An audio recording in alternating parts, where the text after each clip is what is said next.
ఈ యొక్క కార్యక్రమానికి మొదటగా మేము బీపీ మండల్ గారి వర్ధంతి అయినటువంటి ఏప్రిల్ 13వ తారీఖు పెడదాం అనుకున్నాం.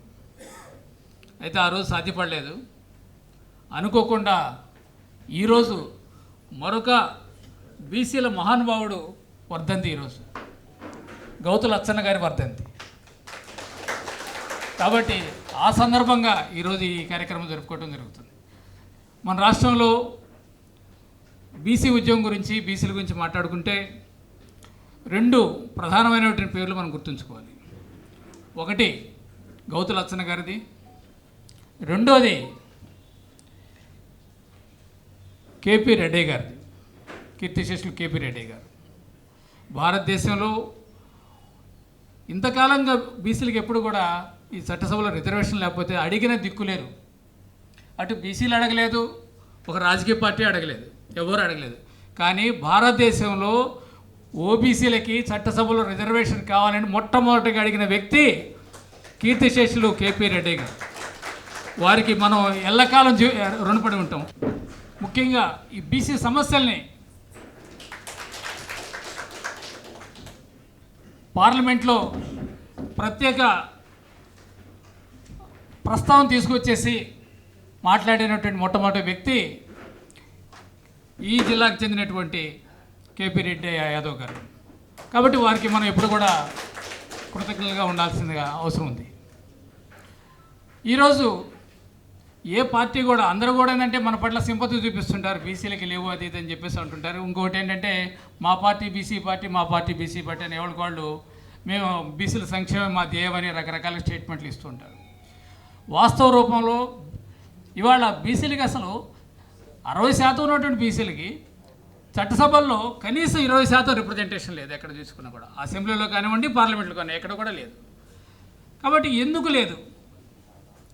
కానీ ఇప్పుడు లీగల్గా మనకి ఇబ్బంది లేనటువంటి, న్యాయపరంగా ఎటువంటి అడ్డంకు లేని విధంగా కనీసం 27% అన్న రిజర్వేషన్ ఎందుకు ప్రొవైడ్ చేయట్లేదు అంటే ముఖ్యంగా ఏంటంటే బీసీలో చైతన్యం లేదు.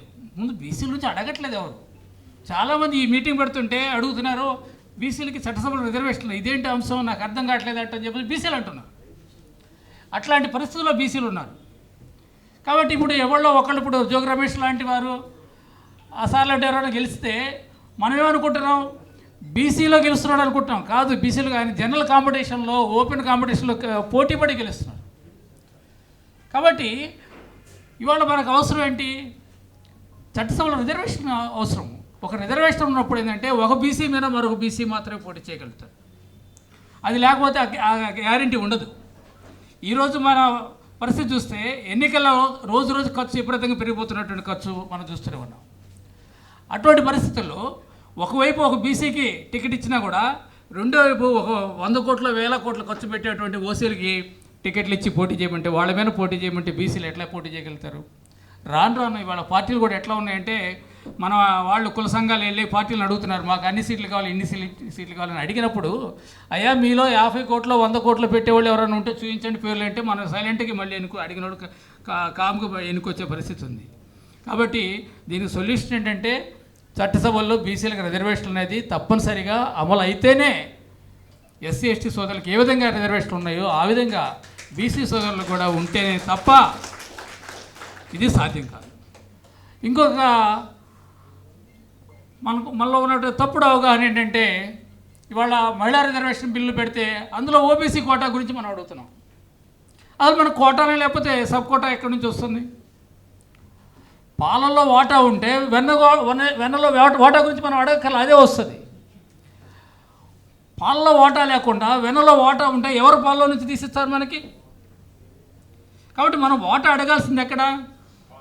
పాలలో అడగాలి, చట్టసభల్లో కావాలి, జనరల్ కోటాలో కావాలి మనకు ఓటా.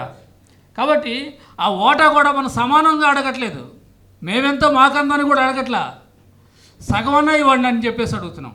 అంటే ఇప్పుడు మండల్ కమిషన్ రిపోర్ట్లో దాదాపు 52% ఇప్పుడు ఓబీసీలు ఉన్నప్పటికి కూడా మండల్గా రికమెండ్ చేసింది ఎంత? 27% రికమెండ్ చేశారు. దేనికంటే లీగల్గా అది వ్యాలిడ్ కాబట్టి.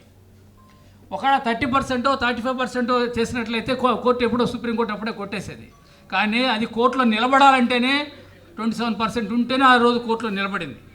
కాబట్టి ఈరోజు మనం చట్టసభల్లో కూడా అదేవిధంగా విద్యా ఉద్యోగ రంగాల్లో ఏ విధంగా 27% రిజర్వేషన్స్ ఉన్నాయో అదేవిధంగా చట్టసభల్లో కూడా 27% మినిమం మాకు రిజర్వేషన్ ప్రొవైడ్ చేయండి అని చెప్పేసి ఈరోజు అన్ని పార్టీలను అడగాలని చెప్పేసి నిర్ణయించుకున్నాం.